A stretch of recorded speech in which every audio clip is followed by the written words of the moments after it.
Well, let's have a word of prayer. Gracious and holy God, we give you thanks for this day, and we ask that you be present with us in deep and meaningful ways during our time of study. Grant that we might glean your truth in these words, that we might find direction for our lives in this ancient text. And grant, O Lord, that we might continue to fully live out our faith in all that we do and in all that we are. For we ask this in Jesus' name. Amen. Amen. You mentioned starting the study September 9th at Hamilton. Do we pay you, or do we just tell you we want a book? Well, right now you just tell me you want it. I do. Okay. What is this? I do. I'll actually be asking when we get to August. Okay. Oh, okay. Keep that thought. We're on chapter 5 of John, and there's really three major sections here, and I think we'll spend the bulk of our time on the first section because the issue of how do we commemorate the Sabbath comes up time and again in Jesus' ministry. And in this, and I'll just read for the first 16 verses or whatever. After this, there was a feast of the Jews, and Jesus went up to Jerusalem. Now there is in Jerusalem by the sheep gate a pool, in Hebrew called Bethzabba, which has 5 porticos. In these lay a multitude of invalids, blind, lame, paralyzed. One man was there who had been ill for 38 years. When Jesus saw him and knew that he had been lying there a long time, he said to him, "Do you want to be healed?" The sick man answered him, "Sir, I have no man to put me into the pool when the water is troubled, and while I am going, another steps down before me." Jesus said to him, "Rise, take up your pallet and walk." And at once the man was healed, and he took up his pallet and walked. Now that day was the Sabbath. So the Jews said to the man who was cured, "It is the Sabbath. It is not lawful for you to carry your pallet." But he answered them, "The man who healed me said to me, 'Take up your pallet and walk.'" They asked him, "Who is the man who said to you, 'Take up your pallet and walk'?" Now the man who had been healed did not know who it was, for Jesus had withdrawn, as there was a crowd in the place. Afterward, Jesus found him in the temple and said to him, "See, you are well. Sin no more, that nothing worse befall you." The man went away and told the Jews that it was Jesus who had healed him. And this was why the Jews persecuted Jesus, because he did this on the Sabbath.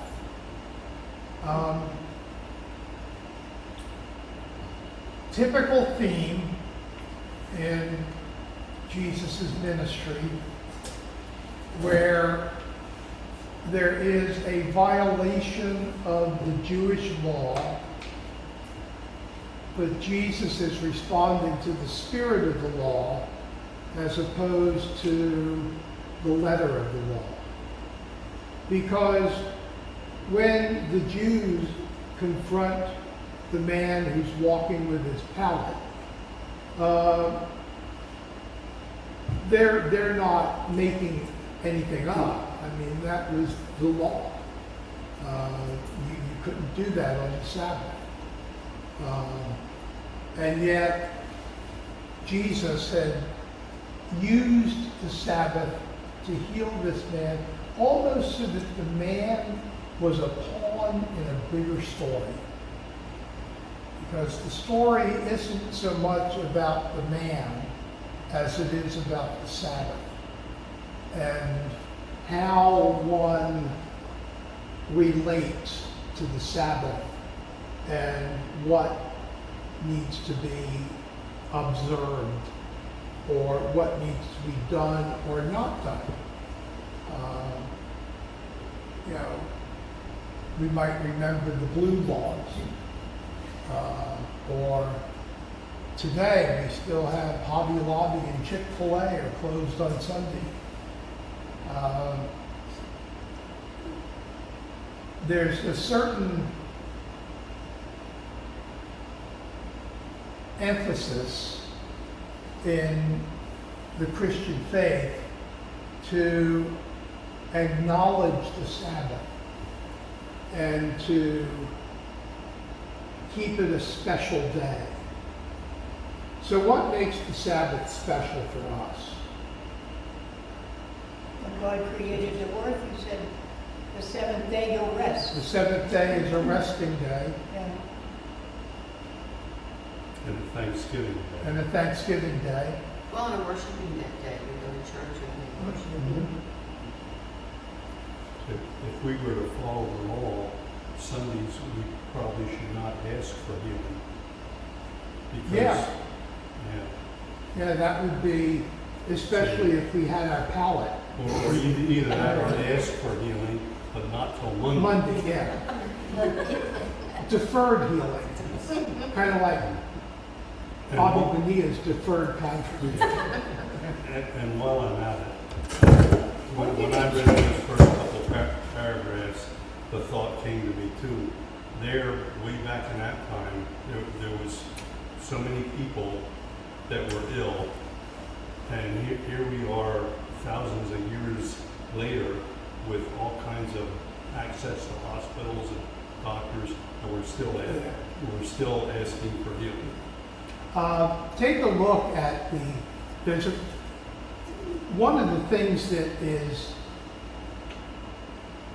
is something that maybe we gloss over and shouldn't, is that the man who was healed had been sick for 38 years, and he was by the pool of Bethsaida, where when the waters got troubled, when the waters boiled up, first one in got healed. Now that's kind of an odd little story, that it's almost like after the game somebody jumps into the whirlpool to loosen up their Was there limbs. something special about those waters at Bethsaida? Obviously people thought there were, and apparently there were,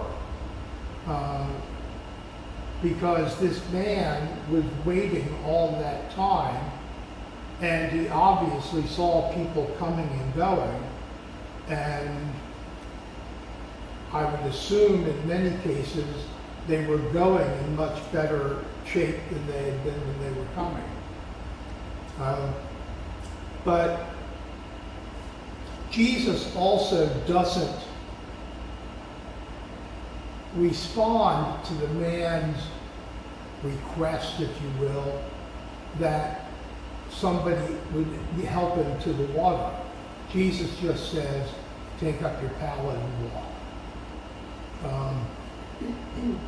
Now, there's a couple of problems later in the text. If you look at verse 14,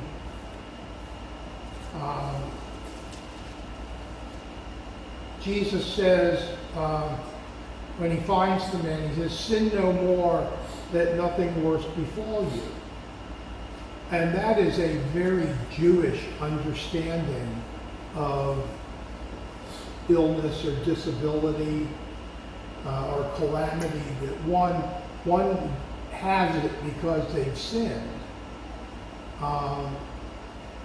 It's a little bit odd because Jesus in other areas tends to dismiss any connection between sin and illness or infirmity.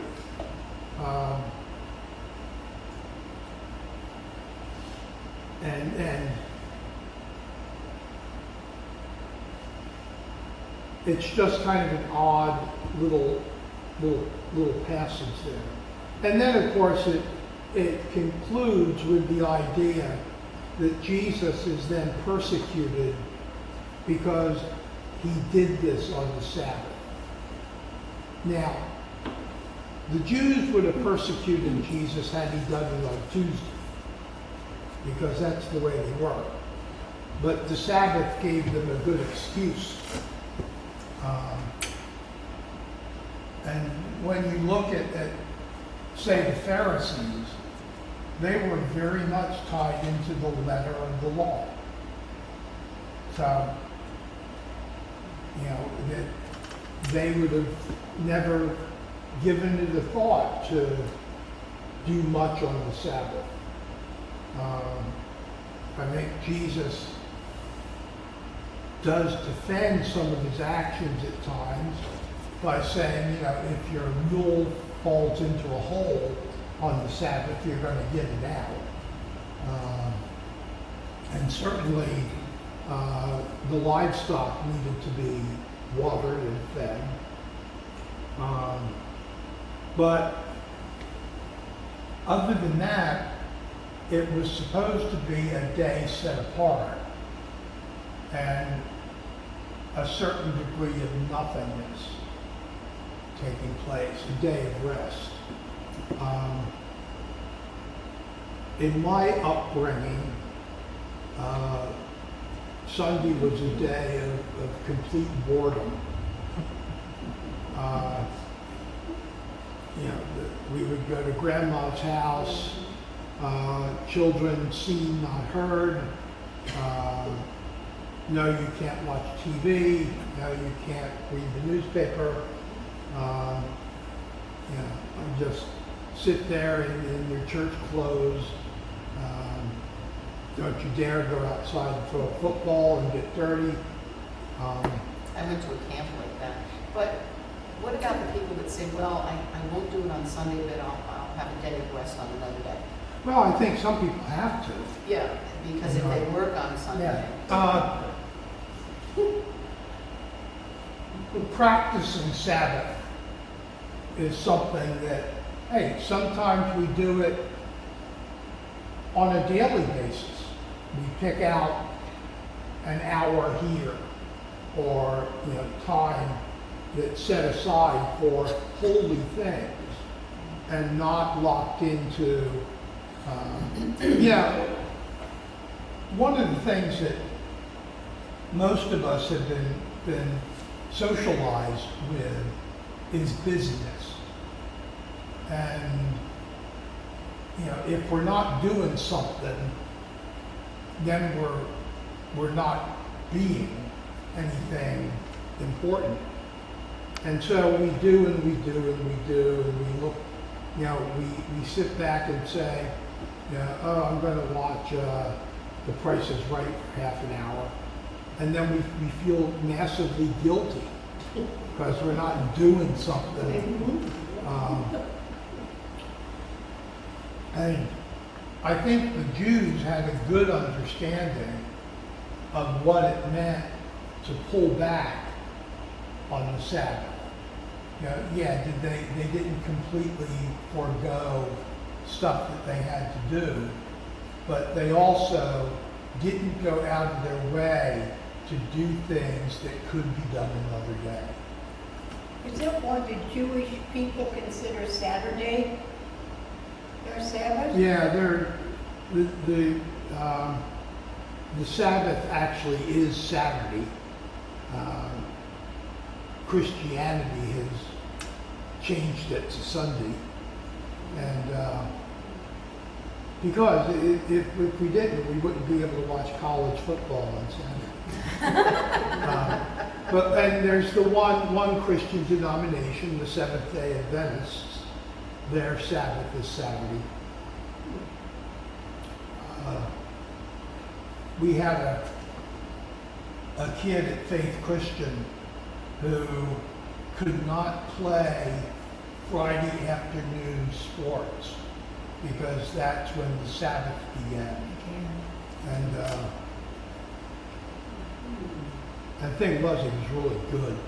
Well, so that was for the weekend then, through Sunday? through Saturday. Oh, okay. Uh, But then, of course, nobody else was playing on Sunday, so he was kind of,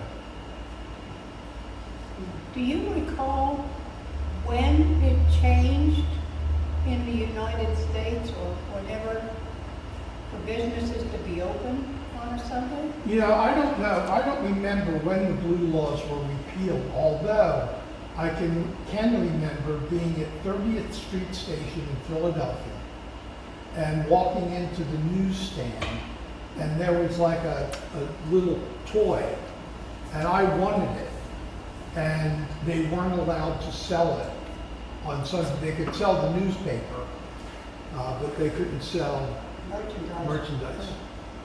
I think it was in the 70s that they changed that. Because I can remember the blue laws, and then I can remember gradually they changed when the malls were a big thing. Yeah. I think one of the concerns that I want to be careful of is I don't want to see the Sabbath just become another day. Yeah. Oh, no, definitely. And it's easy to do that, you know. You have something to do, like I said, or unless it means going to Hobby Lobby or Chick-fil-A, you can do it. And that doesn't give us the Sabbath experience. Also, there are folks who go on Sabbath retreats, which can last a week, and they just pull away from all of the mundane things that they do day after day, and focus their attention on God and on their renewal. And you know, I've seen people criticized for that as, you know, that's too much. Well, I don't think you can have too much Sabbath. You can definitely have too little. And how we observe it, I would say the real key is consistency. That if I have an understanding of what the Sabbath is, that I, as a general rule, observe it that way all the time. Now, it may very well be that I'll come up with and meet somebody who's been trying to get into the pool of Bethsaida and needs a hand, and I say, well, it's outside my normal operations on the Sabbath, but here's an opportunity to help. And when we did the church-wide survey 10 years ago, or whenever we did that, there was one objection to doing the free dinners on the Sabbath, because that was work. And, you know, I think the person who jotted that down, they were very authentic to themselves. So it wasn't like it was a slam. It was them coming from their understanding of the Sabbath. And Is it a bit, I mean, it's work, but yet you're really doing the Lord's work. I mean, even so, that's kind of a, Yes, that's what I was gonna say. because, you know, you're doing this for people and giving them food to people, you know, that don't have food. And so that's kind of a, Well, that goes back to, they crucified Jesus because he healed the guy on the Sabbath, and he was doing his work. yeah, yes, that's interesting that they would, you know, but everybody has their own thoughts, And I think, by and large, if we're coming out of a model of authenticity, then our Sabbath practices are legit. If we're putting on airs and putting on a little Sabbath show, then maybe we need to rethink what we're doing. You're making me feel guilty about working on Sundays now. Like, again, going back to my family, when I was a little kid, meals were prepared on Saturdays Saturday. and heated up on Sunday. No,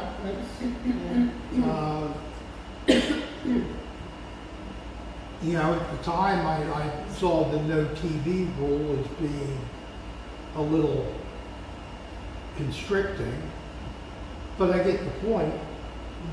You know, I mean, the adults would sit around and have good conversation, which they didn't have time to do during the week. Were you allowed to do like board games or anything, or no, none of that? See, that was like the camp I went to on Sunday. It was so, you couldn't do anything, nothing on Sunday, absolutely nothing. It was like, oh my gosh, when can I come home?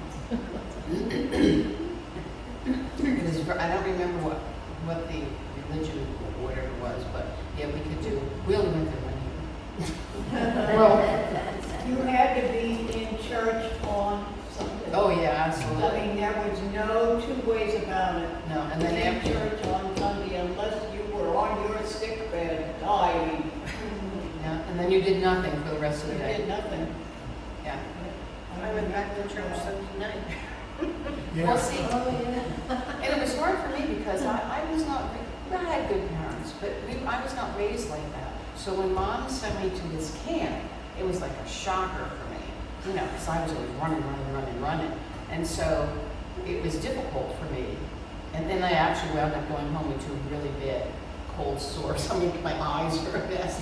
But it was different, and then it was even harder, I think, for me because I hadn't been brought up like that. And I didn't understand, you know, why and all of those things, but Yeah, and sometimes we can't verbalize our thoughts on the Sabbath. You know, if somebody were to ask me, why do you do A, B, or C on the Sabbath, I may not be able to really provide an explanation that they would consider worthy.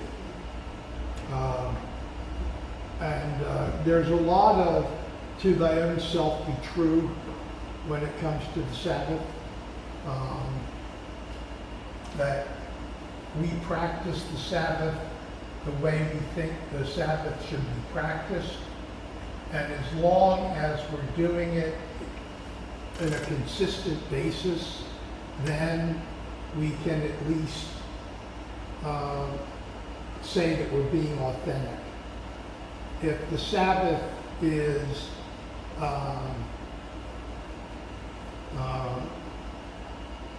wishy-washy as to how we take a look at it, you know, I'm not going to watch football on the Sabbath, but that was a bye week for the Steelers. So next week when they play, I'm going to.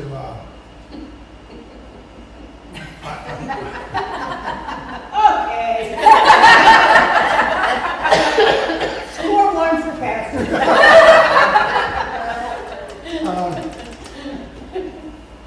But there was this thing about work, avoiding labor, avoiding things that required physical activity to carry out. And the Jews were very protective of this time that they had. And when they were protective about it, they didn't want somebody else messing with it. And Jesus messed with it. And that was something that was a little more than they could stand.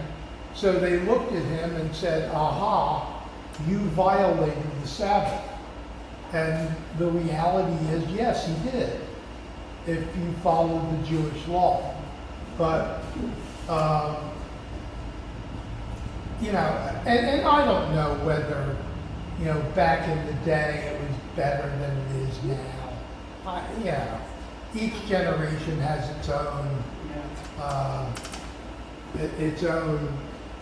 look back, and you know, we all have the good old days, and our good old days were somebody else's not good days. No, I'm good, thank you. I'm good, thank you, Tom. You want to take a note? I often wonder if sports didn't come to be so important on Sundays, if our Sabbath would have been more, I don't want to say more holy, but more sustainable. Mm-hmm. You know, because you look at all the kids' sports, they're on Sundays, and the pros are on Sundays, and it's just nonstop. And I think people just go in that direction and don't realize what they're giving up. In Newton, and this was when it was a big congregation, there was like a split. They took kind of like a survey, and it was like 50-50. Some said, yeah, sure, they can play on Sunday. And others said, no, they shouldn't play on Sunday. So it was kind of a, you know, because a lot of kids do play on Sunday, and so they can't go to church because they're playing that. I don't like that. They should just play on the, or play late Sunday or something, but don't have it like in the morning or early afternoon. But I think ultimately, you know, one of the things that's a joy is that we can make a choice as to how we want to spend the Sabbath. And people who are in church are there because they want to be there. There's no longer the social pressure to be there. You know, back in the day, churches in town would divvy up so that there was one funeral director in each church and one bank president in each church, and you know, they would, you know. That's the way it is in the South with the Baptists. That's very prominent, that there was a funeral director, there was a banker, there was a restaurant owner, there was different members of the commercial community visible and in church. And that's what they could put out their business. Yeah, it was good for business. Right. You know, you have a lot of free advertising just by being seen. Just by being there. Yeah. So maybe one of the transitions that we've made is that people who practice the Sabbath today do so because they really want to. Nobody's forcing them. Nobody's looking, you know, at them with beady eyes if they don't. And that's kind of a good thing. You know, I would hate to think that people felt forced to participate in church, in any religion, whatever their worship day would be. Kind of let everybody be their own, you know. The Jews certainly wouldn't have seen it that way. The Jews were considered them to be the Sabbath police. That you know, Jesus healed this man on the Sabbath, told him to basically break the law by picking up his pallet and going home. And you hear a siren in the background, and here comes the Pharisees with their little uniforms on saying, oh, halt, halt, citizens arrest, or whatever. Who actually made all the laws? Well, you know, Well, the there, Pharisees, were they different between the Jews and the Pharisees? no, the Jews and the Pharisees are basically one and the same. The Pharisees are just a stricter sect than the rank and file Jews. They also thought that they were better than everybody else because they were such law abiders. But to Sandy's question, who made those laws? Well, I think you need to look at all of these laws were initially God inspired. I remember Moses received the 10 Commandments. Those were God inspired. And then they broached out from there. Some of the laws were practical. A lot of the food laws were practical applications of, you know, you didn't eat the blood of the animal.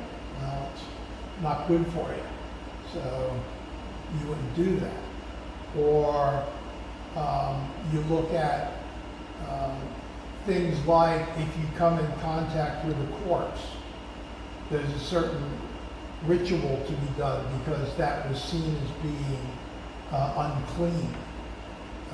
So even if you had to bury somebody, you would then have to go off to a healing ritual because you would touch the corpse. Things about tending to livestock. And then there are those that you wonder where they came from. You can't eat the animal that chews the cud. I don't know. Somebody came up with it. And one of the things that the writers of the Bible and the Hebrew Bible, the Old Testament, they were doing their best to interpret how they understood God's salvation story. And so a lot of the things, you know, you look at Genesis 1 through 12, or 1 through 11, and, you know, people live 800 years, and, you know, the flood covers the whole earth, and the Tower of Babel creates a mess, and we start to get into Abraham as going to be the father of many nations, even though he doesn't have any kids. And it's kind of like an introduction of the Jewish people doing the best they can at telling the story as to how it is they got to where they are now. And you know, traditionally, the first 5 books of the Old Testament have been attributed to Moses as the author. But unfortunately, Moses would then write about his own death in Deuteronomy when he dies. So, you know, it was probably a variety of stories that were going around that eventually were written down. The laws were probably things that, a lot of them that may not make sense to us at all, might have made sense back then. And they were passed down in the oral tradition. And then somebody said, well, we'll write them down. And so the 713 laws or whatever it is,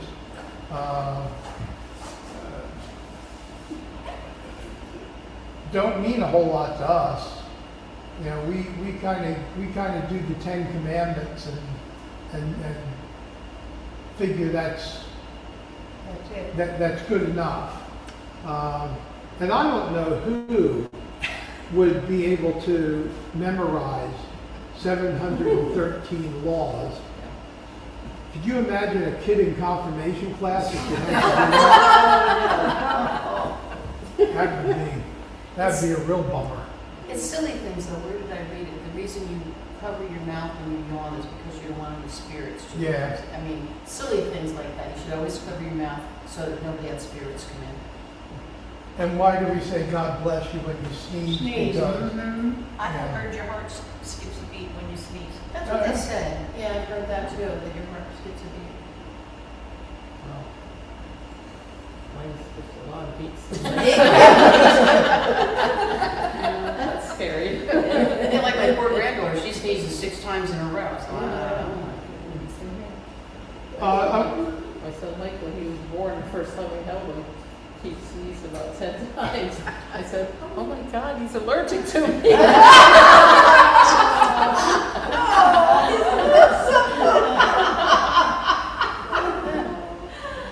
But I thought, like, I don't think babies could sneeze so much.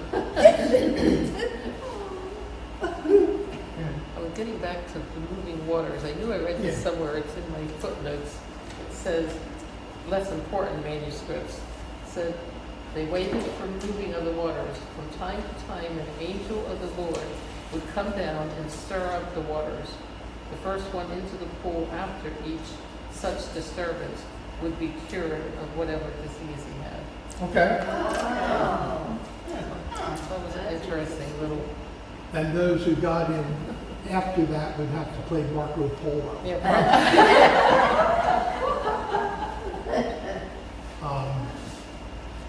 Moving on a little bit, I think the second part of this chapter, basically starting with verse 19, is trying to establish the relationship between God and Jesus. And it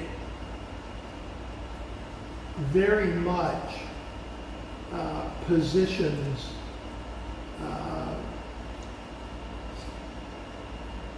Jesus as subordinate but almost equal. And this is where there was a big challenge in the Nicene Creed, where they try to establish what the relationship is between God and Jesus. And much like we have in the opening of the Gospel of John, in the beginning was the Word, and the Word was with God, and the Word was God. You know, that. And I think to some extent, it's still a debatable issue. What the creeds did, they didn't necessarily determine who was right. They determined who was a heretic and who was orthodox. How often do you use the Nicene Creed? Very rarely. Very rarely. Yeah. Does it have to have a special place when you use it? No. No. We tend not to use it because of its length. It's what? Length. Oh. And it does get confusing when you get into this relationship with Jesus and God, where there are things like God from God, light from light, very God from very God, begotten, not made, of one substance with the Father. And I think to some extent that the depth of that discussion is best left up to somebody sitting around Starbucks and having a conversation with a friend and trying to figure out something. There's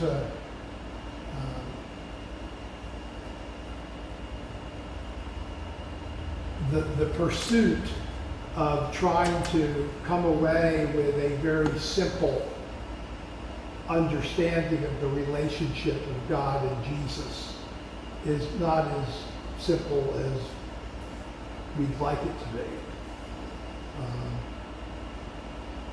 You know, when, and one of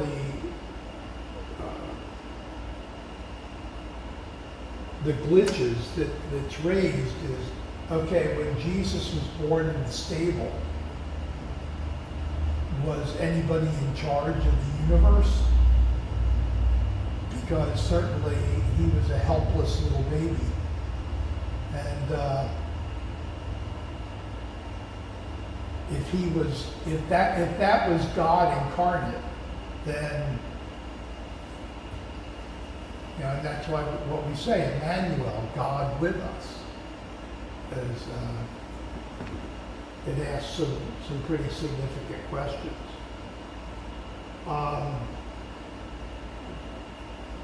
And maybe some of this stuff, for those of us who are rank and file Christians, is not significant. For the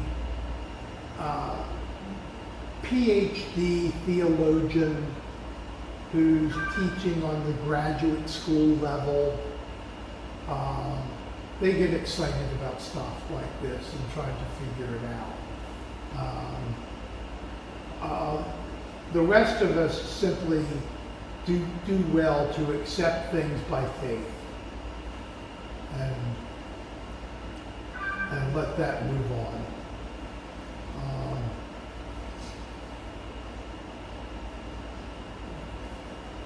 But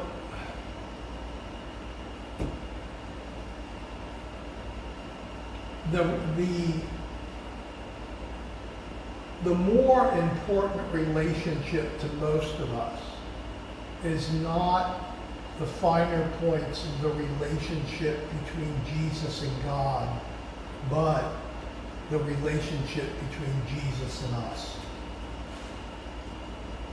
That we'll let the theological stuff out there. And Chuck Yerrigan, who was pastor in our conference and also was general secretary of United Methodist Archives of History, and he taught a couple of classes that I was in. He's a good guy. And he said something that always stuck with me, which was, the older I get, the less I need to explain. What? The older I get, the less I need to explain. You know,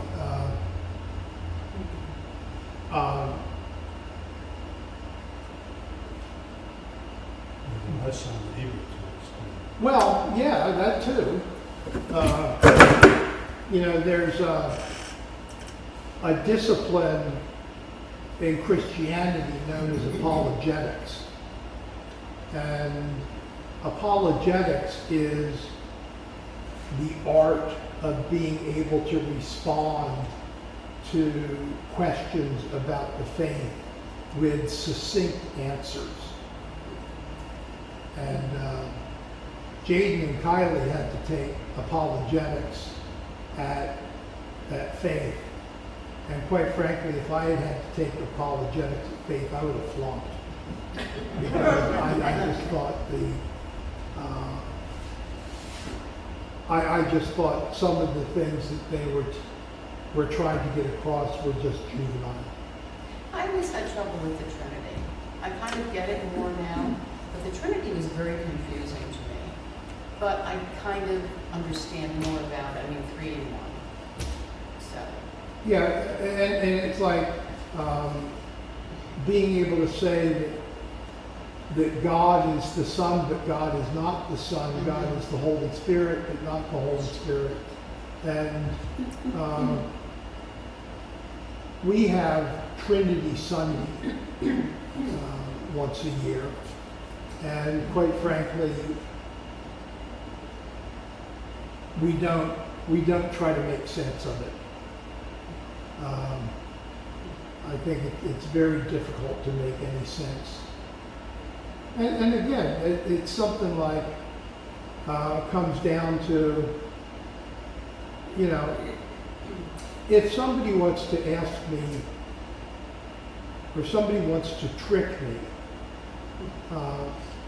ask me about the Trinity, or ask me about the relationship of God and Jesus, or whatever.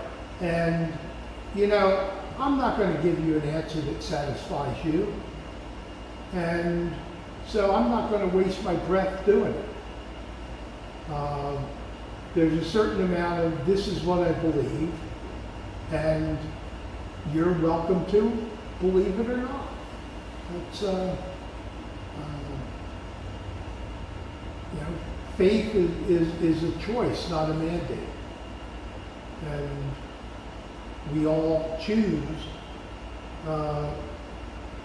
what the components of our faith are going to be.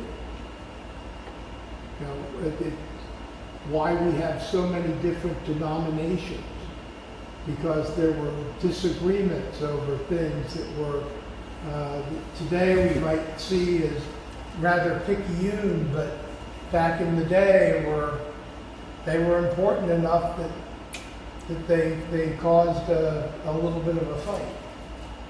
So, Do you think the Jewish people would ever have a woman rabbi? they do. They do? Mhm. They're few and far between. They're few and far between, but Reformed Judaism has female rabbis. Conservative Judaism does not.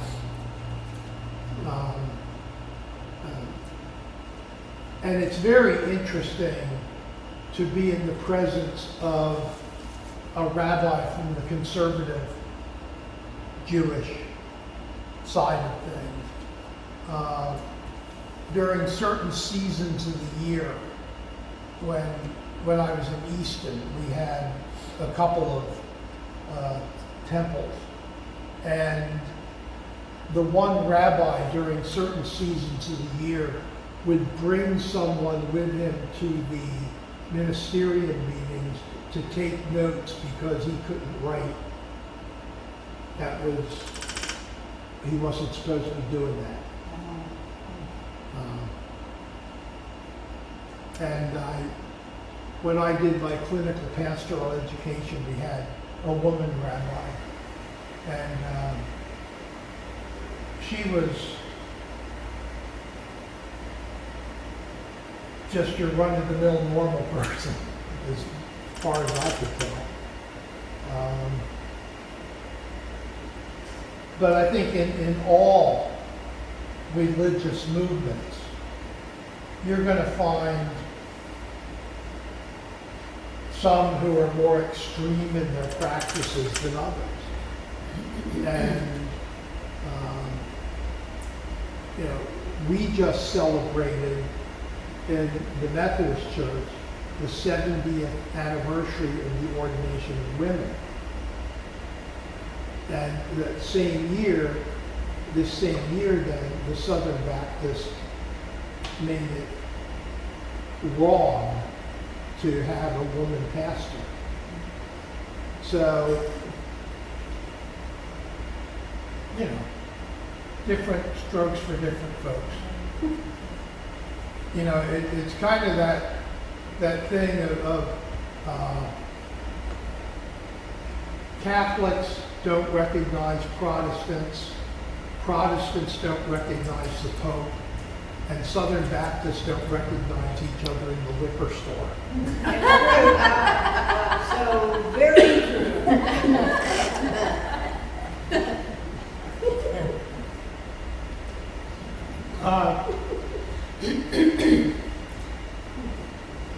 But I think it's also,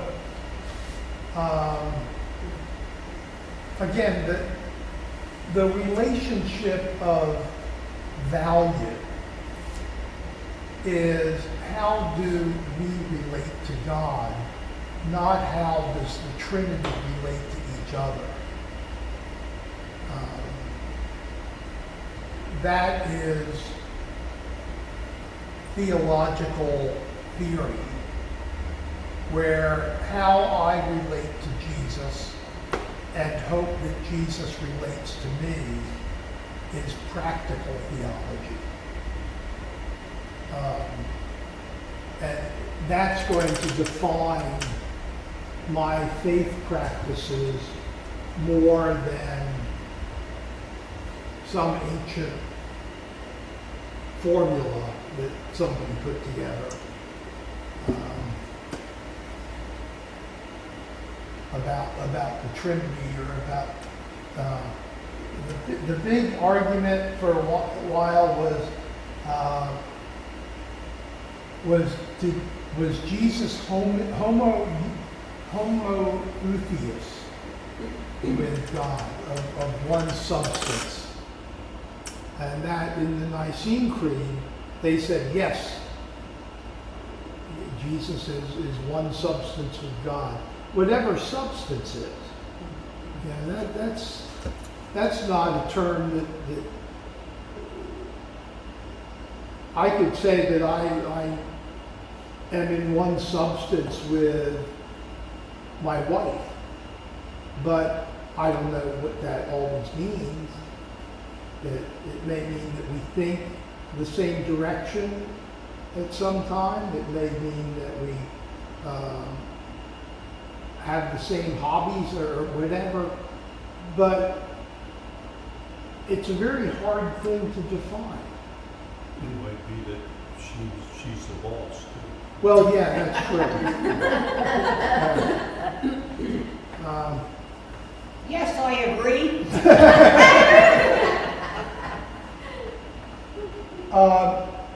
And then finishing this off in verse 41 and following, Jesus shoots back at the Pharisees, at the Jews. Jesus uses the very thing that the Pharisees were using to try to trap Jesus. Jesus is using to try to trap them, and saying that they're missing the boat. And in verse 46, he says, "If you believed Moses, you would believe me, for he wrote of me. But if you do not believe his writings, how will you believe my words?" So he really kicks it back at them as being, okay, you're going to play games and see what you can do to test me. I'll test you back. And so at that point, I would say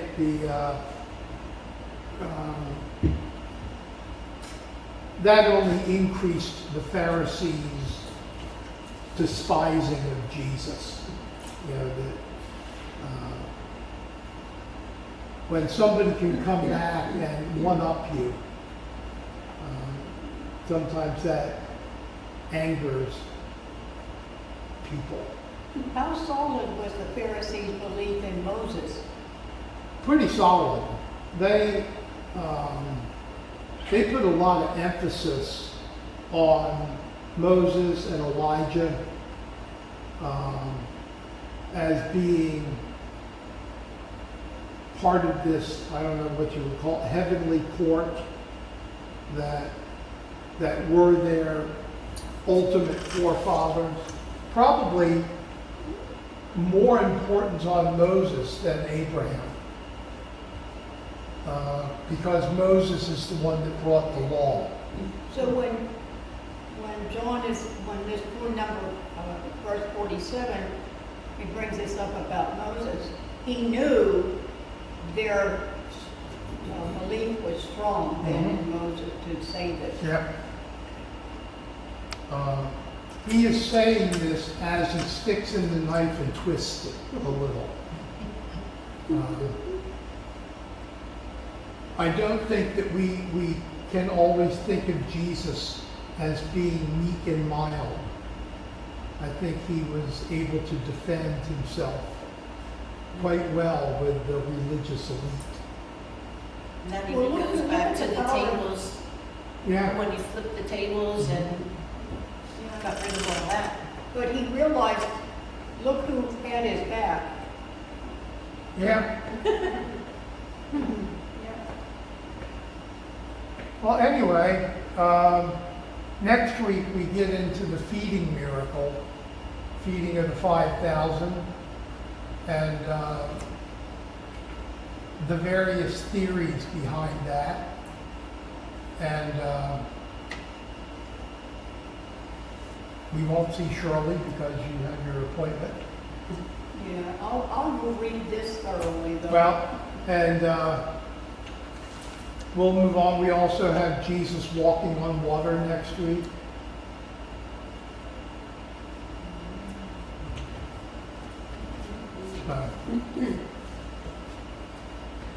But thank you all. Thank you.